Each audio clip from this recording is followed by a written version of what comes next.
Now, I have my keys with me today, and you notice there are a lot of keys here. I guess there's probably a whole bunch more. They're all sizes and shapes, and I could take this key, and I have taken different keys. In fact, I fixed our mailbox with a key because I didn't want to go in and get a screwdriver. You can make a key a screwdriver. You can take a key and you can rip paper with it. You can actually take a key. I don't think I've done this. Maybe some of the choir has, but pick your teeth with your key, if you get the right one with a sharp enough end. But, you can do all different things with keys. But if you really look at a key has a personality. It's got ridges that are just in appropriate places. It's obviously been designed for a purpose, and that purpose is one lock. But you can use it for a lot of different things. And you can live your life out in a lot of different ways. You can use your life to do this career or that career, or keep yourself busy doing this thing or that thing. But God's designed you for one thing. And as we get under His will and allow Him to be the master of our life, He'll begin to direct us to that perfect calling that He, as the designer, has designed us for, where the greatest potential of our life can be lived out. I can find a lot of things to pick my teeth with, or to to screw in a mailbox screw, or I can find a lot of things to do that. A key will work, but there's only one thing that'll work for the lock.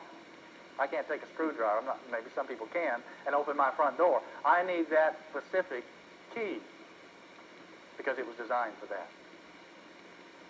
And if you are just keeping yourself busy, entertained, just going through the motions of life, and never really living out the purpose of God, then you're like a key that's tearing paper. Yeah, you can use it for that, but that's not the design. That's not the purpose. And Paul, number 2, was a man who knew his purpose. He knew the design, the mission that God had upon his life. And, every time I stand up here and preach, it reminds me that God has a sense of humor, because when God began His call upon my life, there was no way that I would even consider doing that. That was the farthest thing away from what I considered my capabilities to be. And that just shows you how far off track we can get from what the designer's plans are for our life. When we have the reins of our own life, we may take ourselves in a totally different direction than what God's intentions were.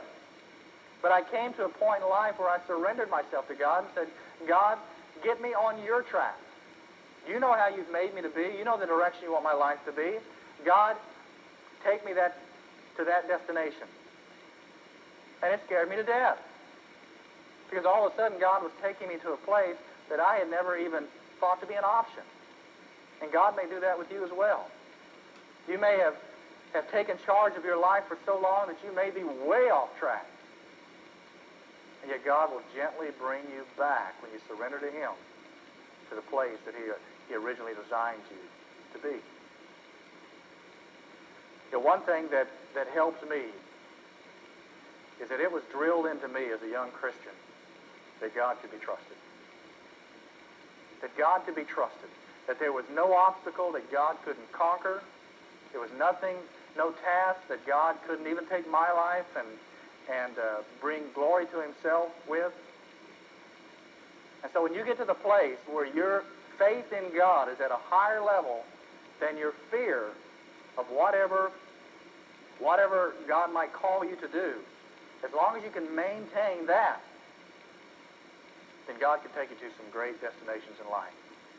But you've got to have a sense of God's purpose, His sovereignty, that is greater than any fear that might exist, whatever God might call you to do.